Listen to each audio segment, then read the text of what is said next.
Hello, everyone, and welcome to today's webinar, 9 Strategies to Modernize Construction Capital Programs. We're excited you could join us. My name is Laura Beth Ezel, and I'll be moderating today's event. Now, today we are going to deep dive on how to best modernize construction capital programs. Now, did you know that between now and 2027, a whopping $130 trillion is expected to be spent on capital construction programs? That's according to a report from McKinsey. Now, yet few organizations are prepared to handle this surge. In fact, on average, large capital projects overrun their budgets and schedules by 30 to 45%, the report says. So in today's webinar, we'll look at 9 strategies to address these challenges, leading to increased visibility, control, and collaborative workflows. The audience will come away from the webinar with an understanding of how to modernize their own capital programs, pitfalls to avoid, and concrete steps to get there. Well, before we get started, I have just a few housekeeping items. Please note the slides will advance automatically throughout the presentation. To enlarge the slides, click the Enlarge Slides button located in the top right corner of your presentation window. Now, if you need technical assistance, click on the Help widget located on the bottom left corner of your console. Now, we encourage you to submit questions at any time throughout the presentation using the Q&A widget at the bottom of your console. We will try to answer these during the webcast, but if a fuller answer is needed or we just run out of time, it will be answered later via email. So please note we do capture all questions, and you are welcome to go ahead and submit those as you think of them during the presentation. Well, we are thrilled to be joined by our speakers. So to kick off, I'd like to ask each of our speakers to provide a quick introduction of themselves and their work. Christian, we'll start with you. Thank you so much. Yes, Christian Berger, president of Berger Consulting Group. I've been in the construction program management space for about, well, let's say 30 plus years, helping construction firms and owners with technology, process improvement, best practices, and delighted to be here with you guys today. And next we have Doug. Hi, everybody. Thank you for having me. It's great to be with you all as well. My name is Doug Reichard. I'm the head of industry strategy for Trimble's owner and public sector. I spend a lot of my days listening to owners tell me about things that are happening in the world and trying to guide the organization as best we can as a group to ensure that what we're doing as a technology company is supporting them in their efforts to resolve challenges that they have with their capital programs. So anyway, 15 years in the business. I live in Portland, Oregon, and yeah, thanks. Glad to be here. Well, we are excited to have both of you today. So let's get right to it, and let's kick it off with this question here. You know, from a 10,000-foot view, why are capital program managers struggling to meet budgets and schedules? Christian, we'll start with you here. Thanks, Laura. I think that's a really good question, and I always take these statistics with a little bit of a grain of salt, but I do think there is a pretty substantial problem. The media tends to pick up on these overruns quickly and make a big deal out of them, and they're legitimate kind of problems, but sometimes an overrun is a just natural artifact of the way design, construction, owners work together. A lot depends, I think, in my view, a lot depends on the way an owner is organized. Some owners have a construction division or department, and they handle a lot of the contracting and cost management, schedule management themselves. Other owners don't have that. They more or less have a small skeletal staff, and they actually hire general contractors or even owner reps to manage that function. And I feel like the further away that owners get from their core, from construction management as a practice, the more at risk they are. And so that's one element. Another element seems to be the degree of influence other departments can have in an owner organization. And I bring that up because I worked with a large owner of a pharmaceutical, like a pharmacy chain. I won't mention the name, but they had, I don't know, 2,000, 3,000 stores around the US. There was all kinds of construction going on. And operations would come in one day and say, hey, I know we got all this work going on, but we need to put in drive-through windows, or we need to put in a photo development. Like they would just make these rather radical changes to the designs of existing work. And I've seen that with utilities as well. Priorities change, schedules change, environmental regulation gets in the way of something. So construction doesn't have the degree of control that they should have when dealing with a construction project. And so the influences, and I don't think operations of an owner or other departments actually fully appreciate and understand how these directives affect budget, affect schedule, affect risk. So I think that that's probably a couple of things. The other element that is problematic for owners is incomplete design. Contractors love to build, and they will build what you tell them or ask them to build. If you give them incomplete design, they will give you an incomplete budget. And then as design gets, sort of worked through, costs could be going up and down. So I also think that construction in the moment at present is highly fragmented. So that the construction industry is the supply chain for these owners, and it's highly fragmented. You have like tens of thousands of construction firms out there doing work, whether they're general, specialty, civil, whatever. And having such a fragmented supply chain means that every job could have a different set of contractors on it, which becomes very difficult to manage. So, I mean, those are a few of the reasons why I think this is such a problematic area for owners. Boy, I mean, I could double click on every one of those, my friend. I appreciate everything that you said. And I would also add, like, especially in the civil space for infrastructure, they have more projects to deliver than they've ever had before. And I know that owner organizations are struggling with to do more with less. They don't have as many resources internally. The ones that have resources internally are taxed. Trying to execute large capital programs with high visibility requirements and poor data standards and poor data interoperability, we'll call it, and it doesn't matter if you're talking about a building or a bridge. You're gonna run into all those same challenges, and the volume of work that's trying to be done, especially in infra, is very high. But as a general rule, I feel like the vertical construction side of the business, they're making better utilization of BIM data, but we're still nowhere near where we need to be when we compare to the world stage, right? So I like the things that are hampering budgets and schedule. I think if I were to list off a few, the contracting vehicles. There's too much design, bid, build work in the world these days. There aren't enough models that are designed to be constructible. It causes so many issues with change requests and whatnot. The operational impact that Christian talked about taking a building and adding a drive-through in the middle of construction, right? Like those kinds of things are avoidable, right? They're avoidable with better cross-departmental communication and just stronger construction management skills on the owner's side. Unfortunately, a lot of the owners are lacking in that way, but I feel like we're trending in the right direction, but we still have a ways to go. And then the last thing I would say that, just the inflationary costs on materials and things like that, it's definitely putting the squeeze on budgets like it never has before.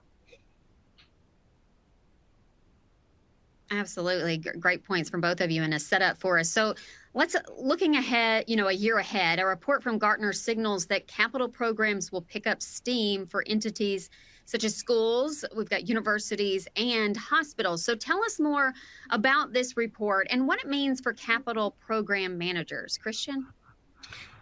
Thank you. So, yeah, I think that's quite possible. The higher ed and schools and such, hospitals, healthcare, we've seen a increase in healthcare construction over the last 10 years, actually. Airports in there as well. I mean, if you want to include them. But the other one that's really bursting at the seams right now is critical infrastructure. So chip fab and data centers. I mean, there's data centers going up all over the place, particularly with the funding bill that's there now to help fund that. The chip fab manufacturers are flush. So I think that that's a reasonable point to bring up. And I would say that construction firms are differentiating themselves quite well now between those that can and those that probably cannot. I've worked with construction firms who tell me that BIM is not really a big part of their life. They will adopt it when a customer asks, but it's not their way of doing business. And really, at this day and age, it's not optional. And so I would say that the use of BIM and modeling is big. I would say that one of the things that's coming out of all this new work is increased compliance. So owners are expecting that where their materials are coming from can be tracked. Who's doing the work, meaning actually down to who's welding the pipe, the QA that goes along with it, the Buy America stipulations. So there's a lot of compliance and safety that has to be tracked and managed. And some construction firms, and we all know the big names in this space, are on top of that. They're innovating, they're developing, they are much closer to their owner customers. And then we still have a group of contractors, it seems to me, that are more of the send us the plans, we'll give you a bid, and off we go.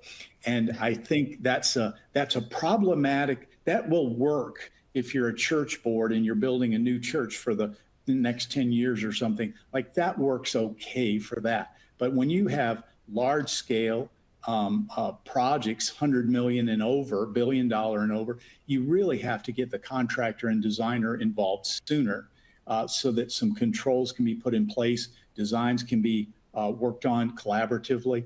And that's where some of this technology that Doug is talking about is so critical. We can't be sending instructions back and forth with email. We can't be scanning things and sending them here and there. There has to be a collaborative solution that is used amongst all the players so that we know where we are at all times. I think that now, that being said, I would say that one of the changes that I'm seeing is that some of these owners are getting much more sophisticated. Their expectations are higher. And that means that contractors have to be prepared to be responsive and a partner with these owners. So I think in terms of the growth that we see here, it's a challenge for the industry to consume that much work and produce it. And I think the owners have to get pretty serious about collaborating with their supply chain and having solid processes around scheduling, BIM, design, I mean, cost control. Those are probably the big ones I would point to. Doug? Yeah, it's not a surprise that these are focus areas. I mean, we have the population of people over the age of 65 just keeps going up. So healthcare is going to have pressure on it. We need more beds to take care of the people because there's a significant increase and there's a lack of capacity in many metropolitan areas. And the education side, it's driven by a lot of that is driven by life sciences, the increase in these big R&D labs and things like that. And it's a byproduct of the way that the drug business works, just the nature of the development of things. But there are also higher enrollment numbers in those fields as well. But if we're looking to where the money is going, it's infra. infrastructure's got the largest percentage of it.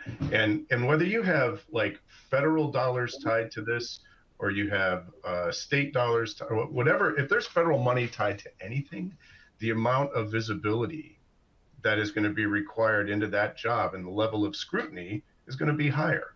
It's a byproduct of the Egypt bill. Like there's accountabilities there that they're going to have to abide by, that there's no way to get around. So I mean, that's just kind of I wanted to touch on one thing though, that what Christian said, that I'm seeing it too, is that an increased level of sophistication of the owners. The owners that are taking these capital programs seriously are looking at technology to control things like cost and schedule and budget. But more importantly, they want visibility into the work. But what they really want on the end of it is an as-built that actually is made digitally. So they can use that as-built and use the data that started way earlier in the process on that project, again, whether it's a building or a bridge, to be able to lower the total cost of ownership of their assets over time. If we can start to look as an industry more holistically, I'm going to double down on this again a little bit later, but I just wanted to plant the seed on the total cost of ownership concept, because ultimately delivering the capital program doesn't stop with construction. And I'll just leave it there for now. Well, let me add on, Doug. Good point. I think that just take an example of energy. Now, there's all kinds of movement to reduce energy footprint, carbon, et cetera. Right. But you look at the way construction and owners work together. There's a design period which may or may not take into account energy. Then once the job is bid and built, we've got energy factor in there, energy consumption in the building. Then it gets handed over, probably at least as drawings today. And there's no way to model or know what the energy consumption is or could be. Take a more sophisticated owner that's modeling. In a proper model, in a BIM model, you actually can run energy analysis against, and that's just one dimension, but you could run energy analysis, energy consumption, and operating costs for these buildings. And then you can realize, wow, that building looks really good, but it's taking up too much energy. We need to, bring that down. So actually collaborating with designers, engineers to diminish energy consumption in the design stage, then in the building, then when it gets turned over. So the purpose of the model is to start with data and then end with as-built data that the facility manager or owner can actually use. So I feel like that model is where we need to be headed to help close the loop, if you will, across this sector. And it's happening, but it's, painfully slow. It is. And one thing I will say is on the civil side, when you're talking about making a road, let's say it as an example, or a bridge, something that's going to be utilizing large, heavy equipment, there are ways to, like most of them, like a lot of the departments of transportation are requiring the use of machine controls. That is a significant way to be able to optimize the use of the machines to reduce the amount of carbon footprint that they create, right? And you can model that. You can get that data back. You know what fuel consumption is on the job site. There's all kinds of things that we could do, we aren't quite doing yet. But to extend the point on this level of sophistication of the owners, that's in infra too. They're watching these things, and I got to tell you, if they're competing for grant money to go out and get money to do these projects, if they don't take sustainability and resiliency of the assets into account when they do that application for that money, they're not going to win. Yeah. So they have to do those studies, and it's incumbent upon technology and the utilization of technology and incorporating that into the workflow for not only how they did the design, but how they do the actual work itself. Well, Doug, it's interesting you bring that up, because there's a methodology that we haven't even talked about, PPP. Mm-hmm. So you get the public-private partnership going, where you've got an actual capital interest in private sector interest, they care about operating cost of a road or tunnel, bridge, whatever it is. They care because they're the ones footing the bill or a portion of it. So in some ways, the PPP model actually brings private sector influence into that design kind of model. Yeah, amen. I mean, like I'm a big fan of alternative delivery used to deliver capital programs. I mean, in other parts of the world, there's not much design been built. I'll just put it that way. Yep. Great discussion here already. Just intriguing to think the things that are going on and the dynamics of things that you guys are bringing out. So let's talk about in general, how can capital project managers address these challenges such as high visibility projects, which you kind of hit on, disparate systems, inefficient data collection, and scattered stakeholders, which is a good point. Christian? Well, I think that what we've seen is probably, I don't know, the automation of that happened almost as soon as the internet came along and we had cloud. Really, they were almost cloud-based applications. We just didn't call them that back in the day. But you had platforms that owners and contractors worked on a project together. I mean, one of the earliest, well, there was one, shoot, I can't remember the name, but well, Aconex was one that was out there early that was web-based collaborative platform where designer, engineer, contractor, and owner could all be collaborating together. Now, that's a good start, but the owner needs to have, the owner needs to have really strong procedures and processes. For example, when RFIs come up, and you could give me a project's RFI log, and I can tell you if it's in trouble or not. The change order log, if it's in trouble, because that is a narrative out of the project that tells you where it's at. And if I don't have visibility into RFIs, if I don't have visibility into change requests, I don't know what's happening until it's too late.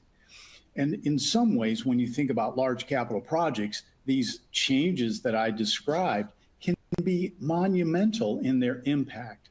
So now, I don't want to suggest that change is bad. Contractors are fine ripping out a wall and putting in something else.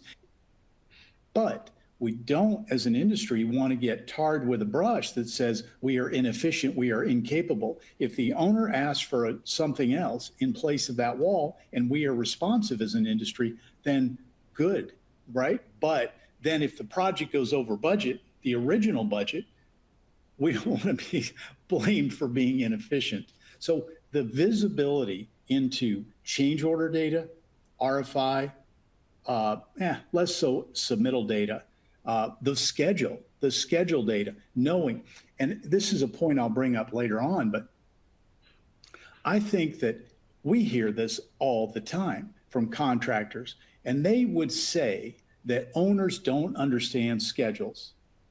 They ask for a schedule up front. It's published. We paste it up on the construction trailer wall. Everybody salutes that that's a good schedule, and then we go about doing the job. It's not a tool. It's a picture. And owners need to get serious about understanding schedules. Some owners I've worked with are very sophisticated in their schedules. I would say Corps of Engineers, as an example, might be one of those. They understand schedules. They live by schedules. They interrogate schedules, and they put a lot of pressure on the contractor to keep it current. So it's things like that that I would say separate good, sophisticated owners from those who don't really understand what's happening. Oh, that was great, man. And oh my goodness, like I could talk about this one for a couple hours. I'm sorry to say, but the good news is I do, I'm a little more of an optimist. I feel like we are finally having those discussions, right, about the leveraging of BIM data standards, so that the data can go from place to place to place where it needs to be, so that it's actionable and it actually be consumed, so that better decisions are made earlier on in that process, right? Whether it's, if you're designing something, it's really important to have as much data that will influence, not influence, but inform that design as possible. But what about a scenario where you bring the asset management side of the business into the design phase, and actually you're designing something to be maintained, and you take into account the challenges related to that. There's a bridge in a western state that got designed and 75 years ago and built, and they're replacing it. And they used to, in order to complete a certain inspection that they had to do, they had to literally cut away part of the bridge, stop traffic in 2 lanes out of 4, and then people would have to go up under there and do their work and do really risky things.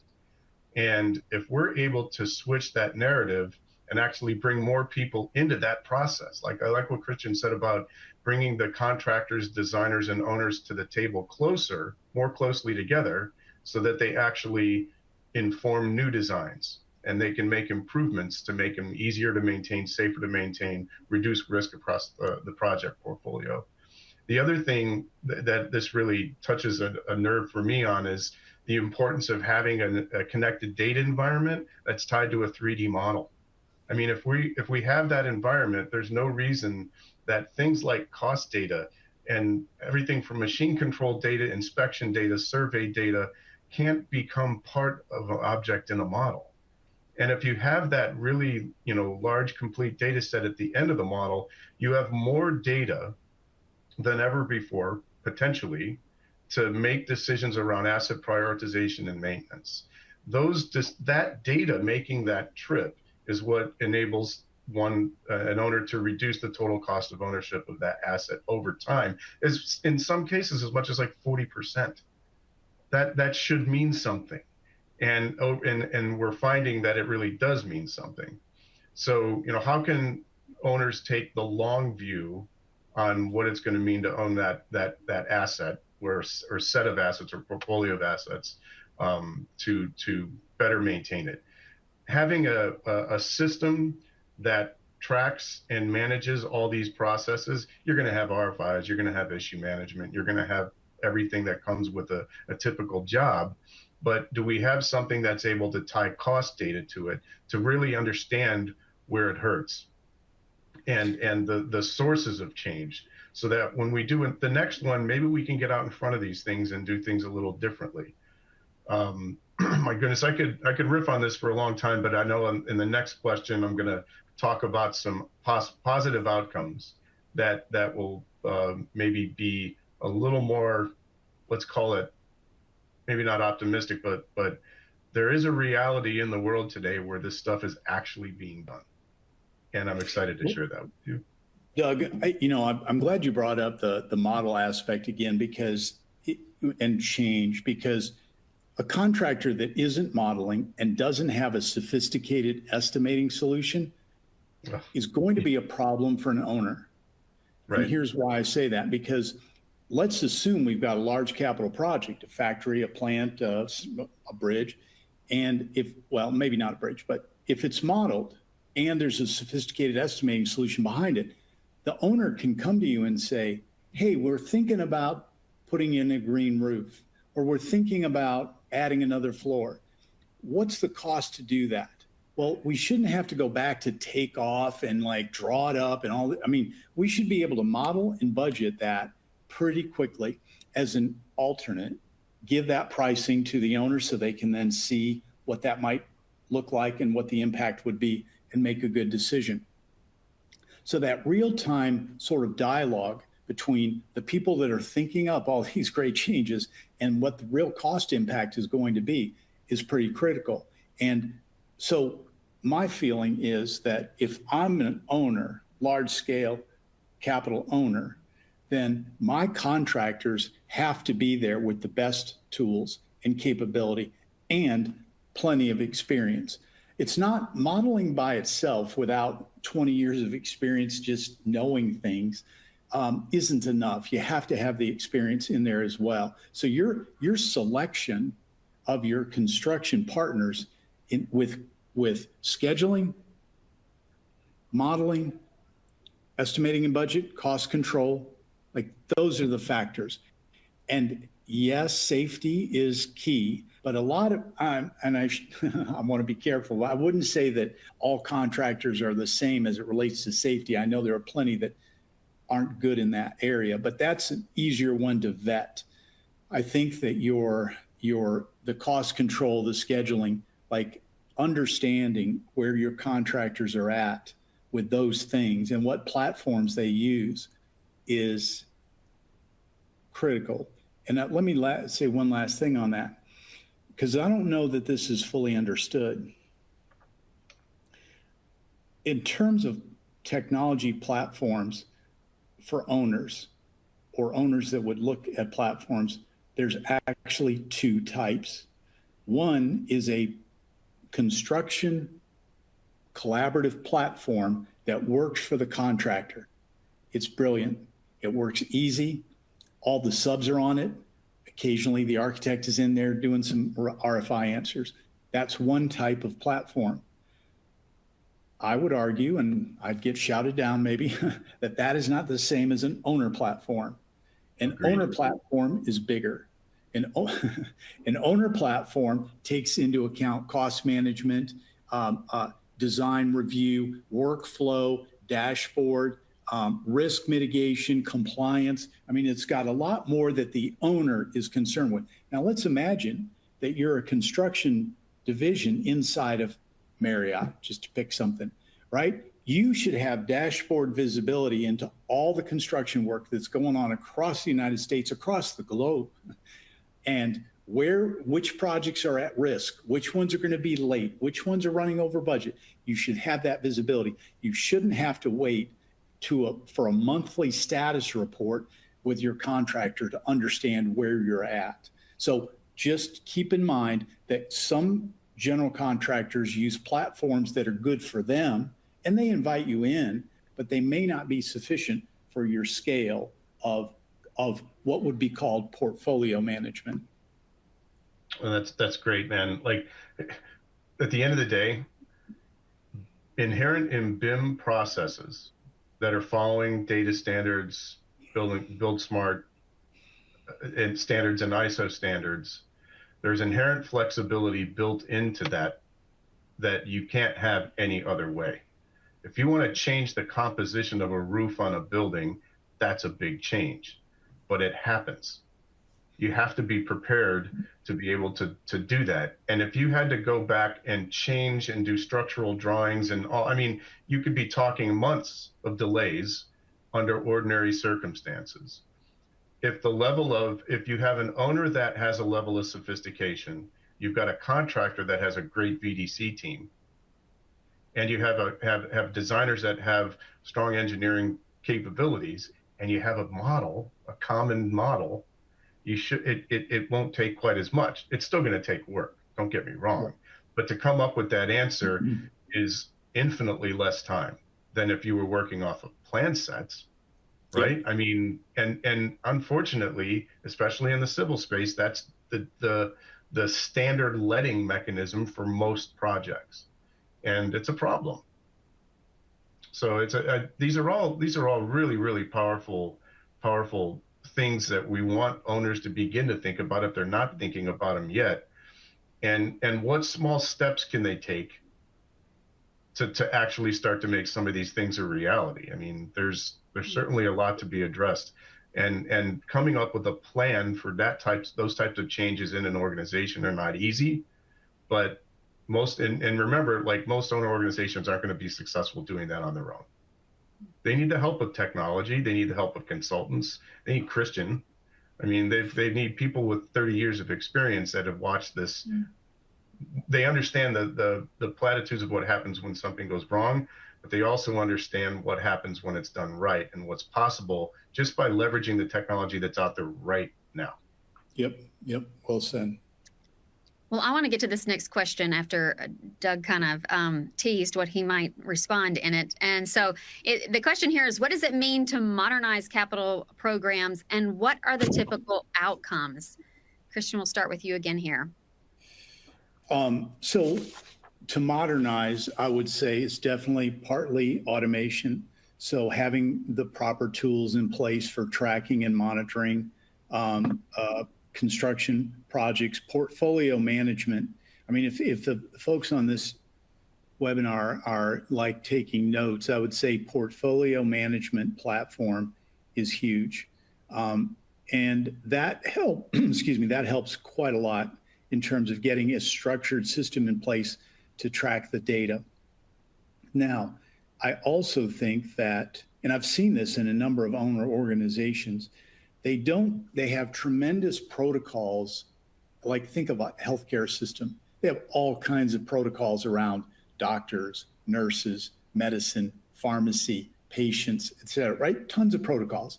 But when it comes to building a hospital, they don't. It's like we just kind of waltz into the process.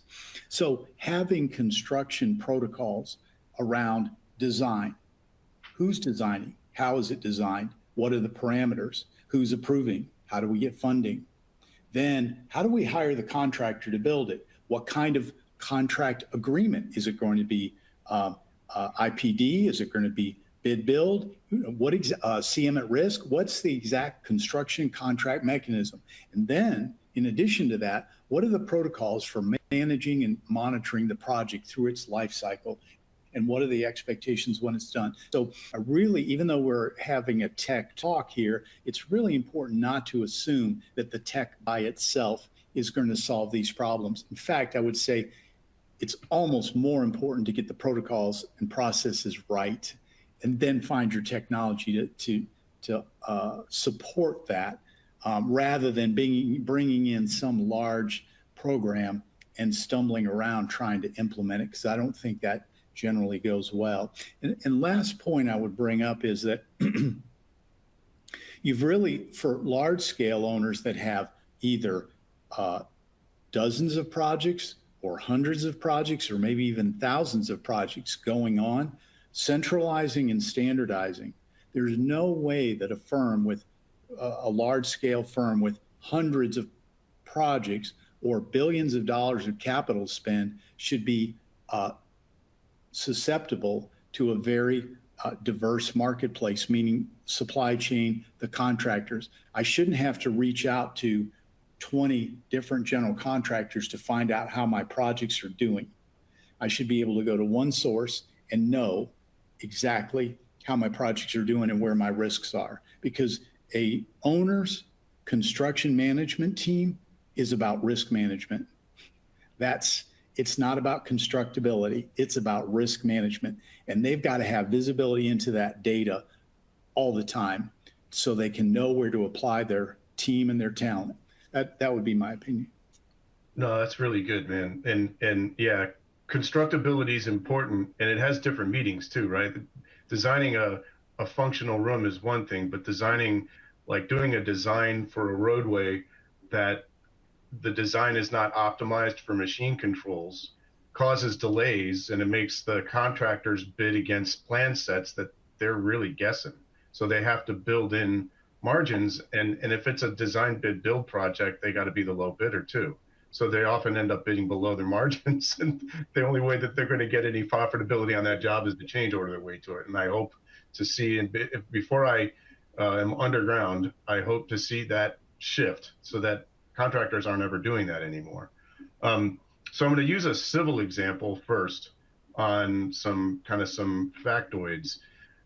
In Norway, which is probably the most advanced infrastructure that I know of anyway in the world, they had I won't tell the whole story, but they had a catastrophic event happen that pushed the government to adopt 3D and the use of BIM and the use of digital workflows. They wanted to be the first in the world to really do it. Well, and when they started this process, it took them 10 years, and they had to develop a lot of the software, right? Because the technology didn't exist to actually facilitate that back then. But back then, roughly 80% of their projects were design bid build, with the remainder being, a smaller projects, the smaller amount of the projects that were design build. Well, that's now, fast forward 12 years later, or whatever it was when they started, I think it's about right, 12 years later, they flipped that. 80% of the projects are design build. Let that sink in for a minute, right? That's a large capital program Very difficult construction. They have like 1,800 tunnels in that country. It is no joke, the infrastructure that they've had to build. They have high-speed rail, an extremely sophisticated rail network, extremely sophisticated road network. And one of the fastest ways that the first thing that they focused on was the contract language. And I will admit that their definition of design build is a little bit different than what we just define it here in North America, but the principles are the same. They focused on that and flattening the risk, like sharing the risk amongst the contractor, the engineer, and the owner, so that the owner's not assuming the majority of the risk with something like a design bid build contract. Recent project they completed, it's called the Randselva Bridge in Norway. Google it. There's a wonderful article in Fast Company about what happened on this bridge. And the way that the contracts read over there, they actually get incentivized. They make more money when they finish early. Let that sink in for a minute. And in this case, they finished like 6 months early. And they saved like 65%. They reduced the cost of change, typical cost of change on a project of that size, it's a 2.5-mile bridge, by like 65%. But here's the deal. There were no plans on that project. It was all done from a 3D model. So it can be done. And I know that there are agencies in this country that are just like, we're so far from that. You're not as far as you think you are. It's not going to take you 12 years. The technology's there. We just need to get on a journey and help embrace it. Like Build Smart will tell you that just proper use of BIM alone, BIM processes alone, will result in a 19% overall reduction in the costs of change across all capital projects. This technology exists, right? And so if we take this total cost of ownership context that you keep hearing me talk about, we've documented that agencies that utilize an asset lifecycle management consideration and start the data journey far earlier in the process, they can experience as much as a 40% reduction in the cost of their ownerships, the cost of ownership for those assets over time. And I know I've been talking civil, but if I flip that to a buildings conversation, they can reduce it by 30% just by claiming the warranties that they have access to, that they can't find the documents for. So think about that for a minute. There's a lot that we can do, that some of which is long-term and it takes time, but a lot of it can be done now. And so my ask of any of the owners that are out there, look, Trimble doesn't have all the answers. We're not going to sit here and tell you that. What I will tell you is that capital program in Norway that I talked about, yeah, a lot of it was done on Trimble stuff, but guess what? They use over 30 different applications from other vendors.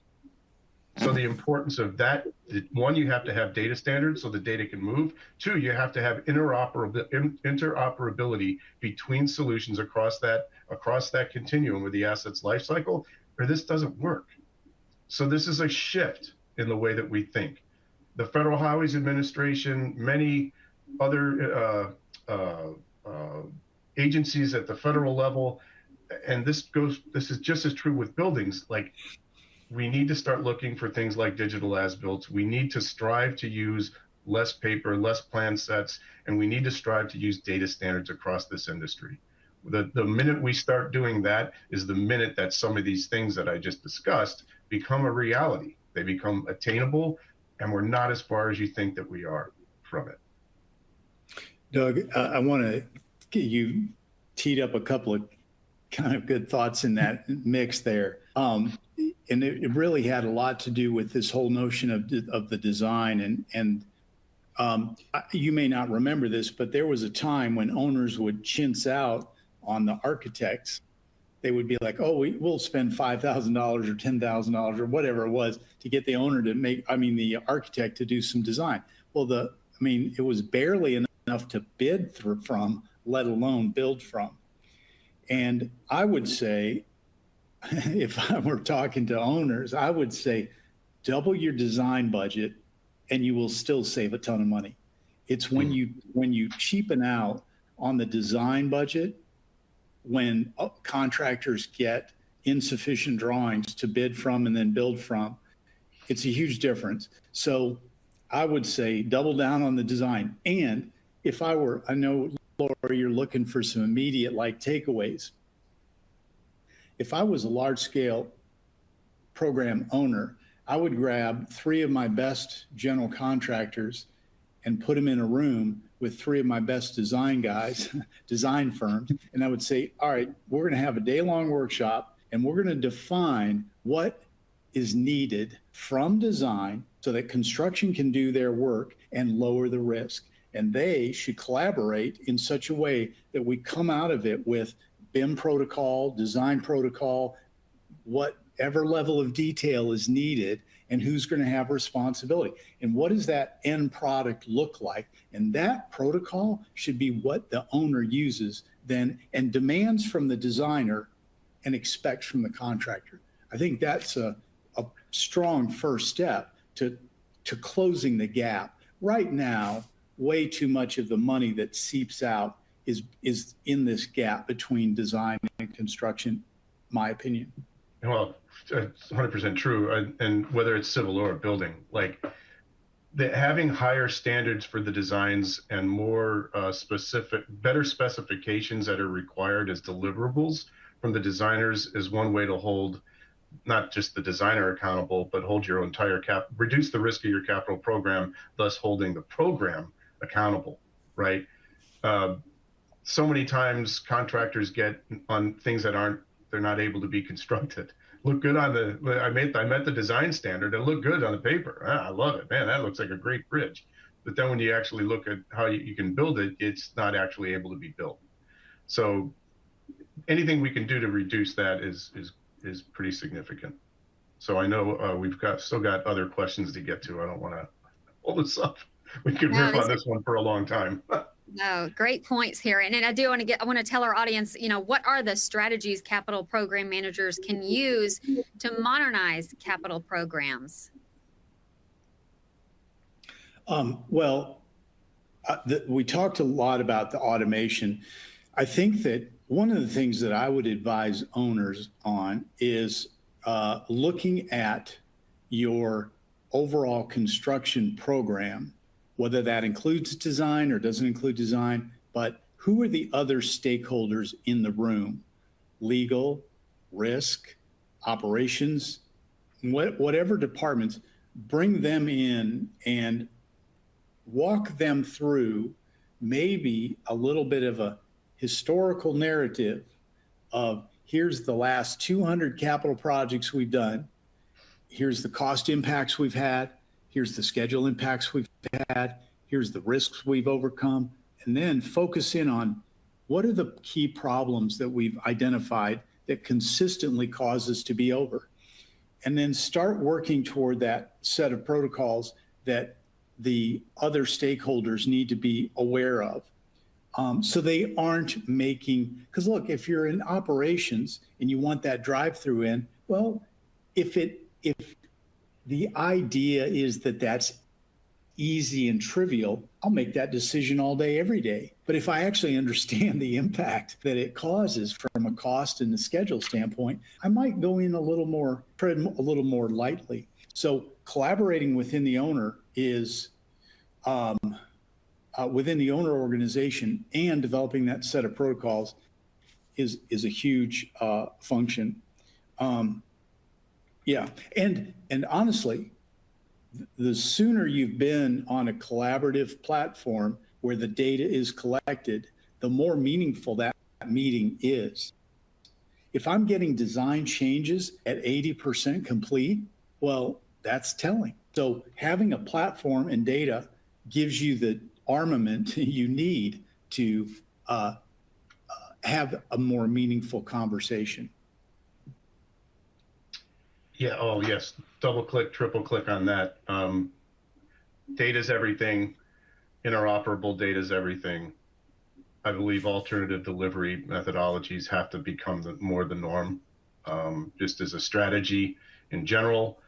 Having deep insights in order to be able to have that history lesson that Christian talked about, you've got to have the ability, you have to have a PMIS system that that can provide you with those deep insights into your capital, not just individual projects, but a portfolio of projects, so you can identify those lessons learned.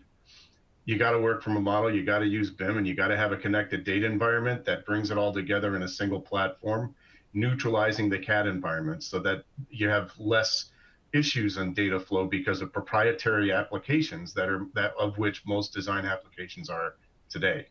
And then lastly, the interoperability component, but I like to use the term connected digital workflows. How will you actually utilize multiple platforms or products in order to get the kinds of insights that what Christian was talking about? Like, it's one thing to have cost data across a portfolio of projects, but can you also have lessons learned in designs and a knowledge base for that? The answer is yes, you can. But you have to have products that are interoperable, non-proprietary, and that enable you to facilitate those types of workflows. And then the last thing I'll double down on again is the concept of total cost of ownership, and working from that basis when you're starting your project, all the way from an environmental impact study through the rest, pre-design and everything else. Take all that data and utilize it to make the optimal decisions as you go through the process, so that when it comes time to manage the asset, you don't have as many hurdles and you can lower that total cost of an asset. I mean, whether it's a building or a bridge, like I said, it all adds up. So Doug, I want to just add one more item onto this question before we move on.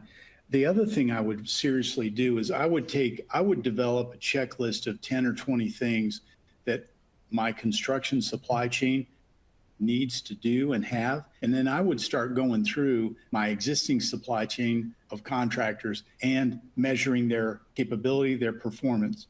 And if you've got some weak players, just get rid of them, because they're going to bring you, I mean, if the design is tight, the scope is small, maybe they'll bring it in on time. Maybe you'll save, a little bit of money. That's fine.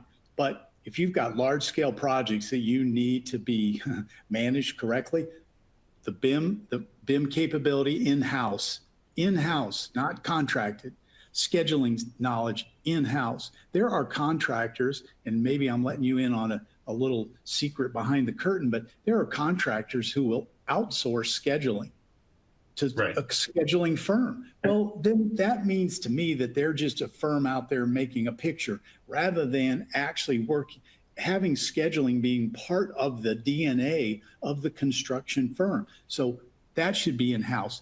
A cost management, cost containment, cost control, project control solution in place already that's collaborative with owner. These are things that you can have in a checklist and be ensured that your contractors are in fact up to the task. Amen. Preach it. Absolutely. Great points. And I do want to ask, what are the most important, let's talk about the first steps to implementing these strategies. Well, for me, Laura, I feel like I've already probably touched on some of these. It would definitely be bringing the contractor and the owner's design team closer together to better understand where there's what could be done. What does the contractor need in order to reduce project risk from the designers? That would be a big one. And then developing those protocols for design and project control would be another one. Evaluating objectively my supply chain to make sure I've got the best contractors working at all times would be a third. And then having some kind of platform in place, evaluate and implement a platform that controls all of this and starts to provide meaningful data would be a fourth. And then I would say actually a fifth item to piggyback on something Doug said is pick an alternative delivery method and try it on a project that's maybe moderate risk, just to get some practice with like an IPD or something else and see what kind of results come forward. That doesn't mean you have to do it all in, but at least get some experience with alternative delivery. Yeah, just try pool planning once. You got to start somewhere, right? Yeah, just real quickly, it's really important as the owner that you've identified your strategic goals and what your priorities are and your priorities, and align them to a roadmap on how you're going to transform your organization to operate at the level that is optimal for delivering some of these larger programs. And then extend that into a discussion about workflow and technology. Bring in the right people, get with the right consultants, get with the right contractors, and work that through so that you over time, optimize those processes. And just like a really good, like you have in order to determine priorities, it's a very challenging thing for owners to do. So that's why I'm a big proponent of total cost of ownership as a really strong way to be looking at your asset portfolio and determining where the priorities should be. Yeah, great points there. And what are some of the most common, I guess, pitfalls that get in the way of modernization, and how can program managers best avoid them, Christian? Well, I think in my mind, the owners that I've worked with are awfully departmental. There's a lot of turf protection. There's a lot of misalignment around what construction is and does and how they do it and how they manage. So the biggest pitfall in my mind is thinking that construction is a department over here and we can do whatever we want in operations and it doesn't matter because construction will take care of it. Well, that leads to a lot of problems. What construction does is highly structured and long-term. Think about concrete. Once you pour it, you're done, unless you're going to tear it out and redo it. So we can't be making design changes late in the game. So an organization that doesn't understand the fundamentals of a construction projects, they'll make decisions that are problematic, say. Right. So I think the biggest pitfall is owners not fully understanding the construction process and then making decisions that affect these capital programs. I think I touched on a lot of the things that I would have answered the way I would have answered this one already, but it's so important that there is cross-departmental collaboration in executing a capital program, and that everybody's working off the same platform, and that if there are silos between different departments, that there's a mechanism to put those people in a room and have them actually talk to each other as frequently as we can. It's very difficult to pull this together. There are lots of resources out there, and some of it's technology, some of it's just process management and understanding like where the bottlenecks are in your organization so you can address them. But it's the biggest thing that I've seen that causes that's the pitfall is they get caught up in the day-to-day and they take their eyes off the prize. They take their eyes off, they lose focus on those strategic priorities, and then everybody gets so busy doing that they don't ever get it done. Excellent. Well, we have come to the end of our presentation, and we want to jump into a couple of quick questions from our audience. And one of these is, construction is one of the slowest paying industries in the world. What is being done to improve cash flow throughout construction? Who'd like to take that question for us? Can I take a stab at first? Yeah. I'll give you an example of a connected workflow that's being done at a DOT, where they have integrated the handheld units that go out into the field where they shoot their points and do the actual inspection on something like a bridge or some sort of asset.